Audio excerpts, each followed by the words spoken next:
दोस्तों नमस्कार। प्राचीन भारत के इतिहास की बात हो और वेदों की बात ना हो, ऐसा हो ही नहीं सकता है।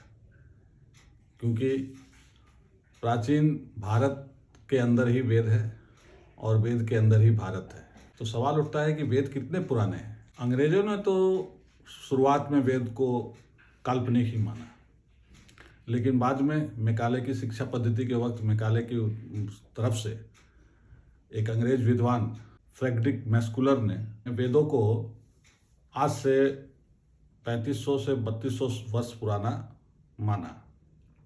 ऐसा उनके मानने के पीछे का कारण क्या है कि उनके समझ से हमसे ज़्यादा पुरानी सभ्यता रह चुकी है मेसोपोटामिया और मिस्र की सभ्यता।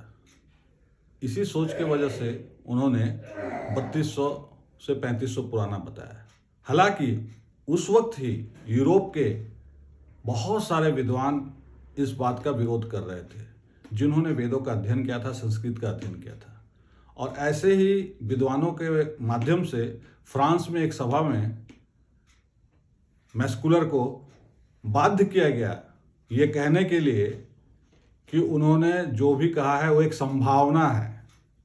और वहाँ पर मैस्कुलर ने कहा कि वेदों के समय काल के बारे में बताना आज के वक्त, मतलब उस समय के वक्त, बहुत ही कठिन है। और उन्होंने यहाँ तक कहा कि आने वाले दिनों में भी उसका समय बता पाना कि कितने पुराने हैं, यह बता पाना बहुत ही कठिन है।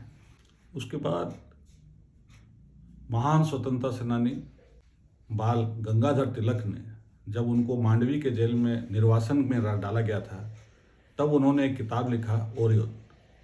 और उन्होंने कहा कि अंग्रेज हमें भारतीयों का इतिहास नहीं बताएंगे। भारत के पुस्तक में ही भारत का इतिहास लिखा हुआ है। और ऐसा अंग्रेज क्यों सोचते थे? क्योंकि उनके धार्मिक ग्रंथ के हिसाब से कुछ पहले के विद्वानों ने इस धरती का विकास का क्रम ही सिर्फ 6000 साल पकड़ा था। हालांकि बाद के दिनों में सारे शोधकर्ताओं के द्वारा इस मान्यता को तोड़ा गया, क्योंकि यह धरती उससे बहुत पुराना है। तो दोस्तों आज यहीं तक। धन्यवाद। जय हिंद।